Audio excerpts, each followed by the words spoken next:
It's a very good afternoon to you, or good morning, or good evening for some as well, wherever you're listening to our coaching cafe all around the world. We've got Malaysia, Wellington, the United States, and Canada represented today.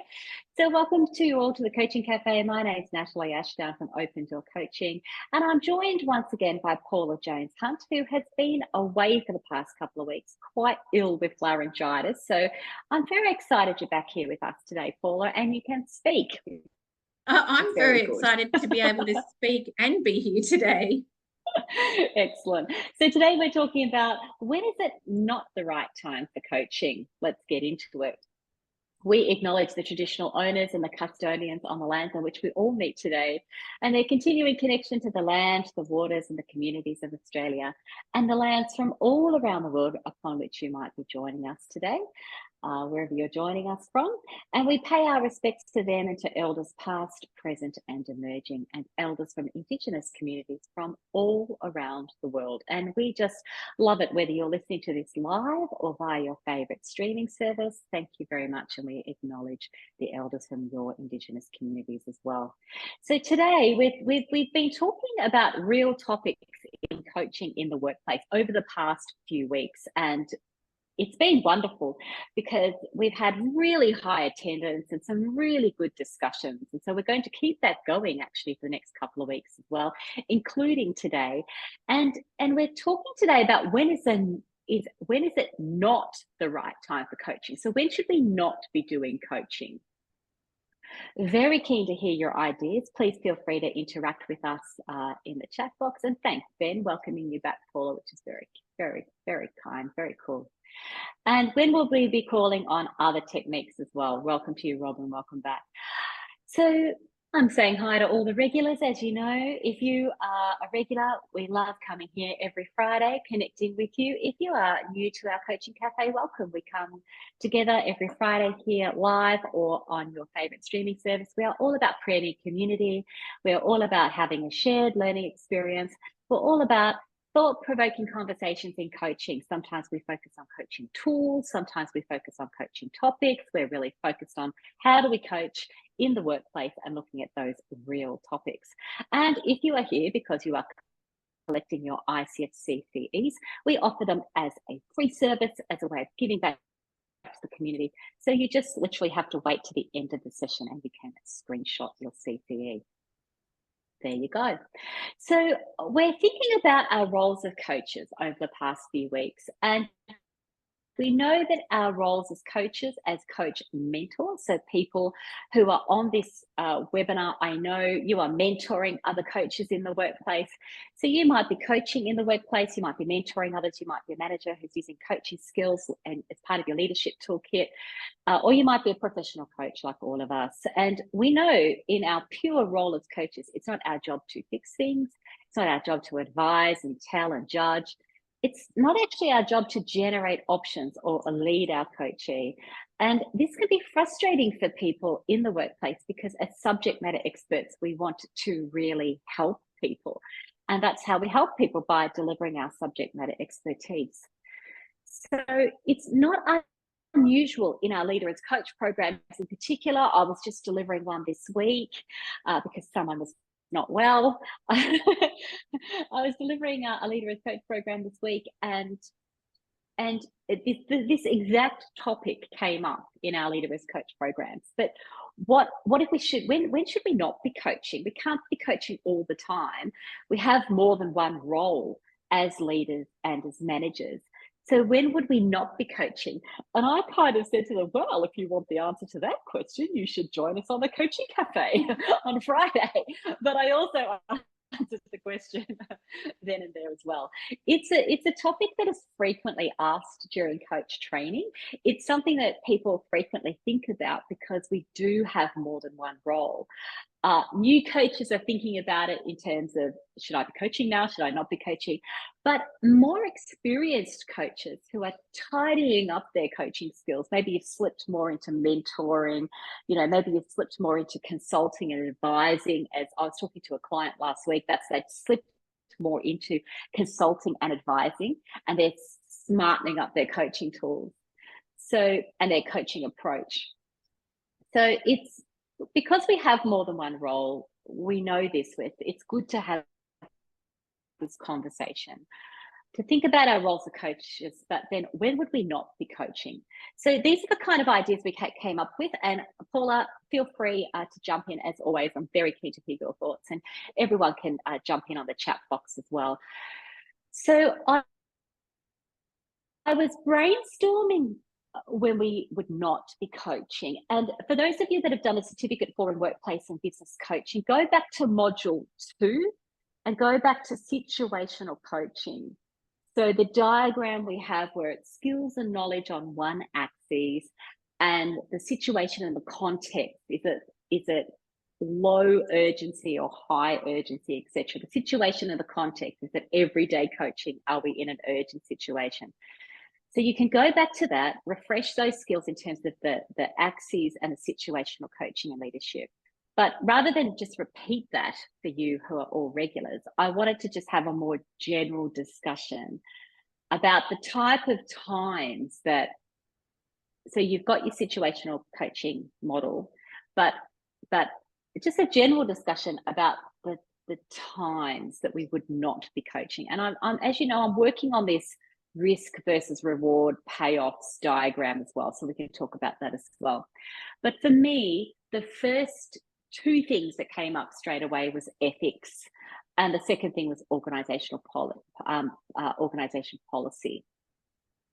So just for those who can see the slide, the ones I had there are ethics, organizational policy, risk, skills and knowledge gaps, when another technique would be better, and when you could just be plain annoying. So let's talk through these as some of the times that it might not be right for coaching. And very keen to hear your opinions as well. So the first thing that came up for me was ethics. So it wouldn't be the right time for coaching if this was an ethical manner. So what are we talking about here?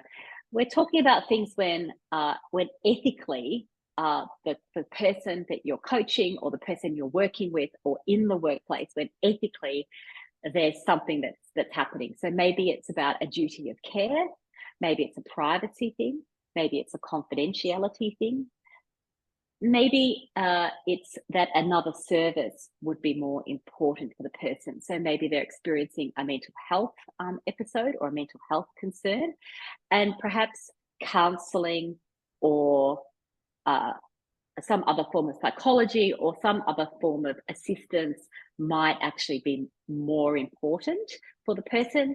Perhaps you need to kick in your mental health first aid. So it wouldn't be the right time for coaching. You might be still using a coaching conversational style in terms of your questioning and your listening and your eliciting information from the person, but we've kind of switched out of coaching and into another form.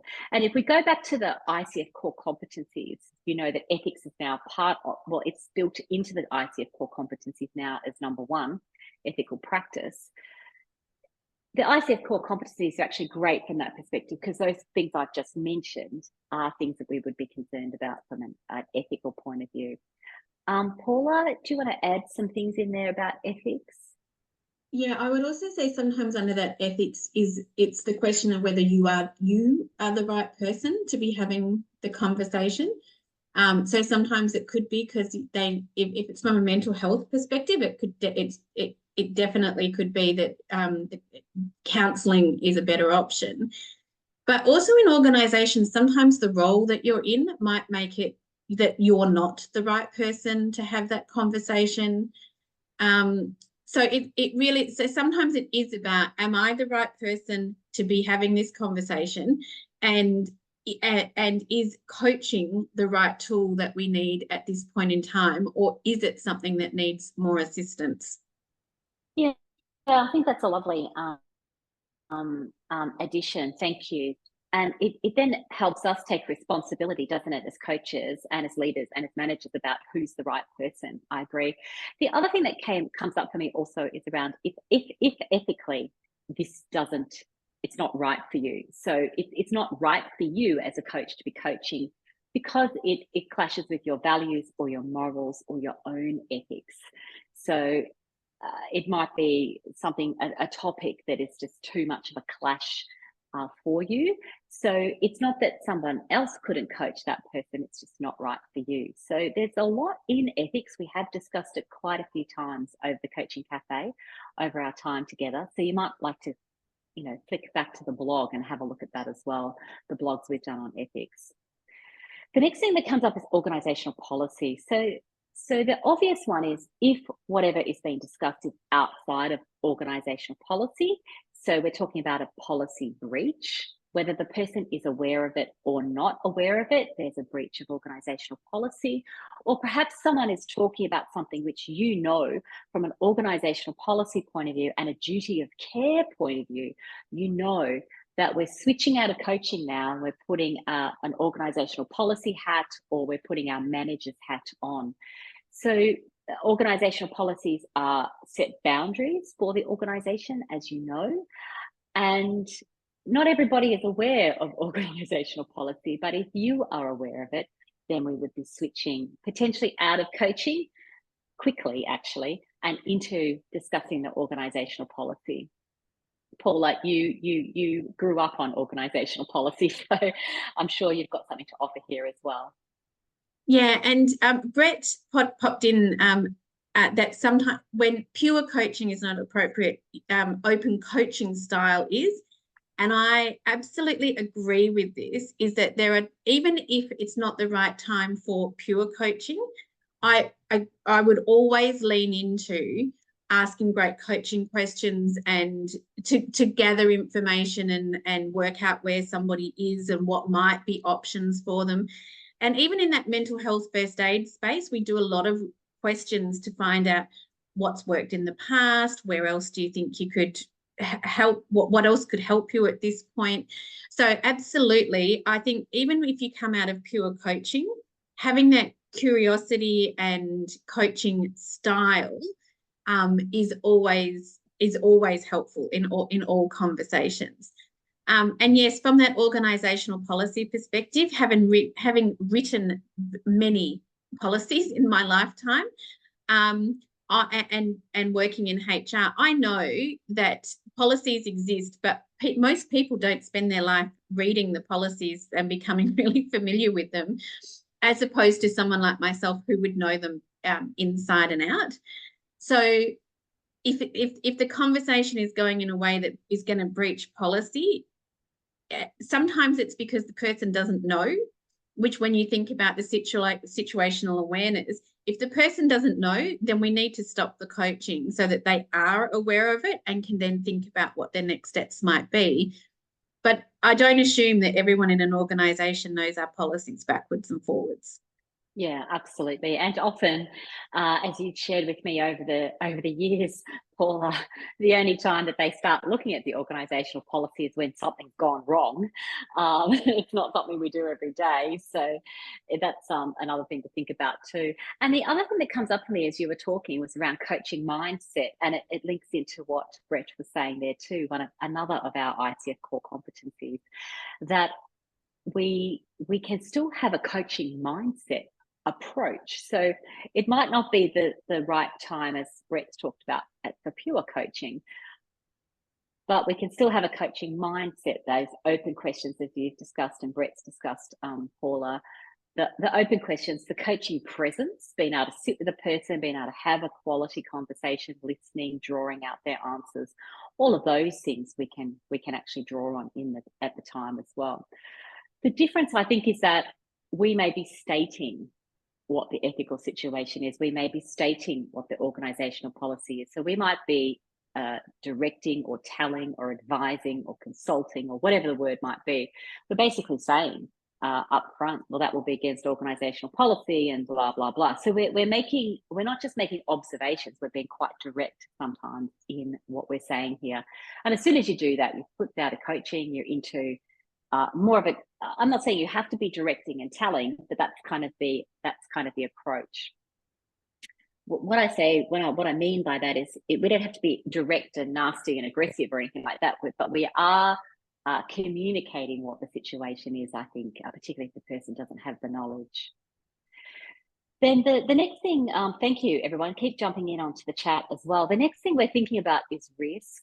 And I've been playing around with this risk versus rewards, risk versus payoffs diagram. I'm sure I'll present it with you, or probably research it. Probably someone else has come up with the ideas anyway. But we're thinking here about the risk and reward. So when the risk is extremely high, and obviously you know the risk is high and the payoffs are going to be negative or not worth it, and the person is unaware. So all of these kind of scenarios play out. If the risk is really high, the rewards are not there, the person is unaware or has low awareness, of course we're going to jump in. It's not the right time for coaching. But we might think about this risk versus rewards axes and think about, well, when might we just let it play out? We talked about over the last couple of weeks that, okay, so the risk is not out of the ballpark. The payoffs could be there, this kind of playing around with it. So we might let the person go ahead. We might continue the coaching, let them go ahead, let them get the feedback, see what happens. There is no such thing as failure. It's only feedback, that kind of positive mindset around it, the growth mindset. So we might let it go. Alternatively, you might play around with this risk versus rewards and go, I need to speak up or do something. And when I think about that too, I also think about, it's not the right time for coaching when something is happening and you need to speak up. So I'm aware of the bystander effect here as well. And things like the ethics, the policy, the risk, they're all interwoven here in my mind. So it's not a simple thing, but I would really be thinking we're trusting our guts on this thing as well. So if the risk, you feel like it's not right, you feel like it's unacceptable. I know I'm preaching to not preaching, but I know I'm talking to everyone who would this, but I just think it's worth having a think about and pointing out for ourselves as well, to trust our instincts and our guts as well. Paula, did you want to jump in there? Yeah, it's really just when I think about risk, it's about the risk to the individual. So what might be the risk to them? What might be the risk to a career? Like, you don't really want someone to head off and if you know something that it would damage their career, but it's also organizational risk for me. So what's the risk to the organization if this happens? So from a HR perspective, if someone it ends up in an unfair dismissal, there is risk to the organization from a fair work perspective, and there's risks from an insurance perspective, and but it is balancing it from it's sometimes it's about identifying that there is a risk, but in coaching sometimes you can ask the question, what might be the risks of this? But if someone doesn't, and it comes to the next one, which is under that skills and knowledge, if someone doesn't know what those risks are, then you don't want to send someone out if the risk is too high. And so that it's really making that judgment call around, is this coaching, or do I need to step back and put on my different hat for this one? And then perhaps we can go back to coaching. Yeah, I like that. And we can think about this in our personal lives too, can't we? So linking it into the skills and knowledge gap. So again, if people don't have the skills and knowledge, then we do have to jump in and give our subject matter expertise or our advice. We can still use a coaching approach, as you mentioned, asking great questions, Paula, listening, allowing the person to think and do the research for themselves. And yeah, I agree with you. If they have a low skills and knowledge gap and the risk is high, etc., then of course we're going to jump in there as well. So it's always good to think about when we're coaching, and we're coaching others as well to coach. So I know a lot of you are coaching managers to coach their people. Let's not assume the skills and knowledge are low or high. Let's really ask good questions and elicit that information, and then we can decide what we want to do there as well. I think also in that skills and knowledge piece is providing some research or some, what do I know about this topic? And then saying, so now that you know this information, what difference does that make to the approach you might take? Or what options does that open up for you? So whilst there is some knowledge sharing or some training in that perspective, you can then lead it back to the coaching with really great questions. Yeah, that's absolutely true. And Scott, you've asked a great question here too. What parameters do I need to give them? I can then coach them on their freedom within those parameters. And yes, you bring up a very good point, actually. We talk a lot about this in our certificate for and workplace and business coaching at the very beginning of the course, actually. And it is around setting the parameters. So these kind of questions around ethics, risk, organizational policy, etc., come into the parameters. And we might say something, well, not might, but we always say something at the beginning of a coaching series, if you like, or when we're first starting to work with a person around setting the parameters for what the coaching is. So, I'm not here to be a subject matter expert and tell you what to do. I'm here to draw out your knowledge, wisdom, experience, etc. The coaching conversations are confidential. No one else is going to be involved in the subject matter that we talk about, unless from an ethical point of view, you share something with me that I have a duty of care to do something about. And if that's the case, I will always discuss that with you first. So that little script I just gave is basically how we outline the parameters. So I'll just repeat it for you. So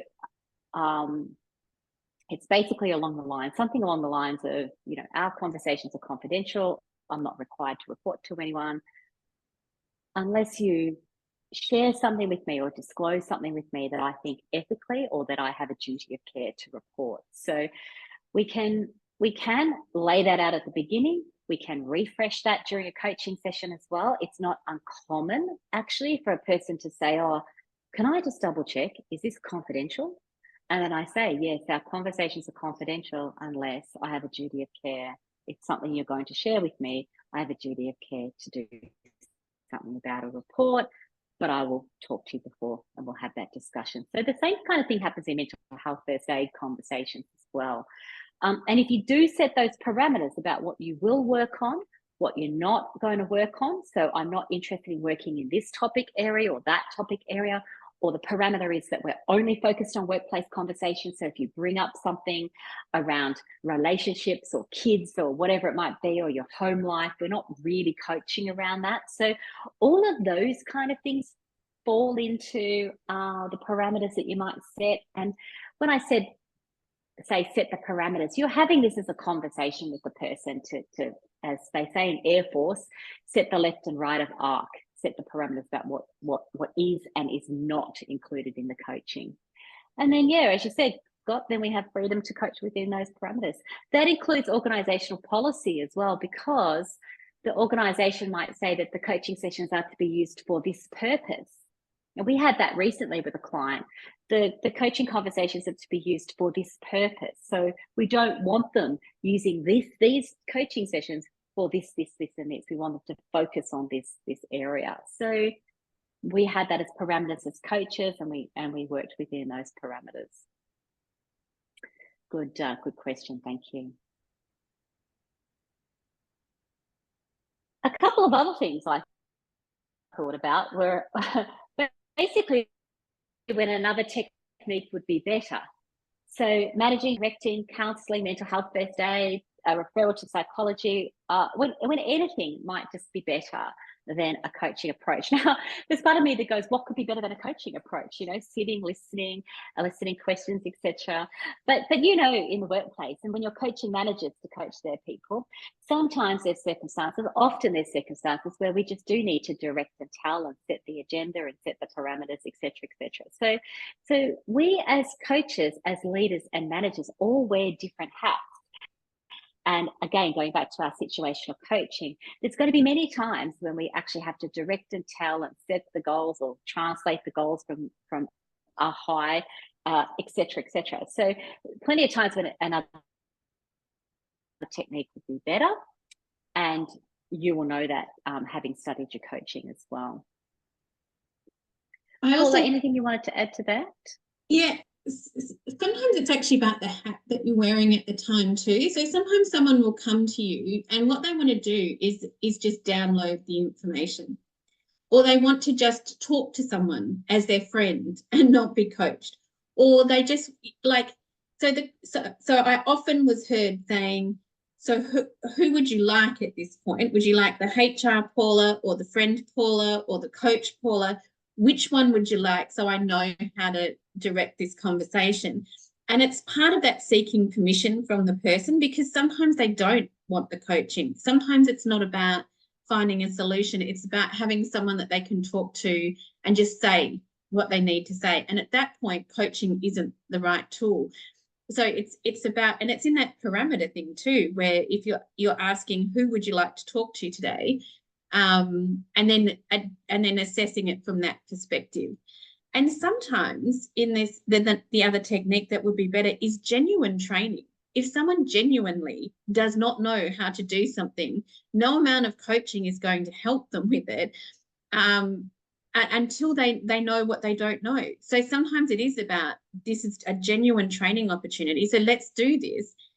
And then you go back into the coaching conversation where it's like, so now how can you apply that to the work that you need to do? What difference will this make to you now that you've got this training under your belt?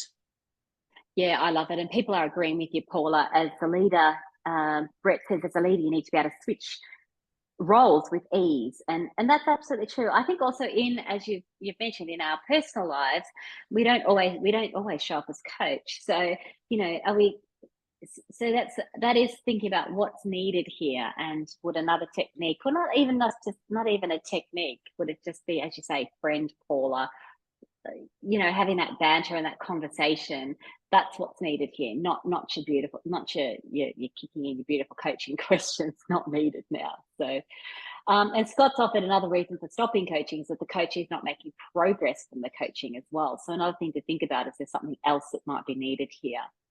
As a friend, is there something else that might be needed here, rather than, putting my coaching hat on? So switching roles with ease, very important. And the other thing that occurred to me, just as a kind of a way of finishing up, is I just said this thought about annoying. You'd stop the coaching. It's not the right time for coaching if you're really annoying someone. Now, the reason I say this is because often in our say a leader as coach program, or in the early days of coaching training, people ask, how many times do I need to ask them? How many options do you have, or something like that? And I basically say, well, ask them a couple of times, but don't be annoying. So sometimes when managers starting out coaching, they can be asking a lot of questions, and they might start annoying the person. So you kind of got to calibrate that and work out, well, not that I would jump into the space and tell them what to do, but you might leave it, let's go away, let's have a think about it, let's reconvene. Any of those kind of techniques might be happening as well. So I think about that from a friend perspective as well. If we become a bit annoying because they're like, well, what do you want to achieve? What do you really want? Or, well, how are you going to move forward? It's like, stop annoying me with your questions. I'm just trying to vent here. So things like that can happen as well, which is perfectly normal. So we're just thinking about the relationship, the trust, the rapport, the partnering that we're trying to do with the person, as opposed to getting in their face and being a bit annoying. All right. So we've thought about a lot of times when it's not the right time for coaching. And thank you all for joining us on the line, because we're always about coaching, let's do coaching. But we think, and as we can tell from everyone that's joined us, that it's a good thing to think, well, we're not always going to be coaching. When will we, as Brett said, switch hats as leaders in the workplace, be as leaders ourselves doing coaching, or when we're coaching others to coach as well? So there you go, something to reflect on during the week. So as always, we have a lot of things going on. The Cert 4 in Workplace and Business Coaching is coming up. The diploma's coming up. We're doing a lot of executive coaching at the moment, mentor coaching and mediation services if you need it. So please feel free to connect with us if you are interested in any of those services. And as we say, as always, we hope that you enjoy your coaching. Thanks for joining us, and we look forward to catching up with you at our next webinar.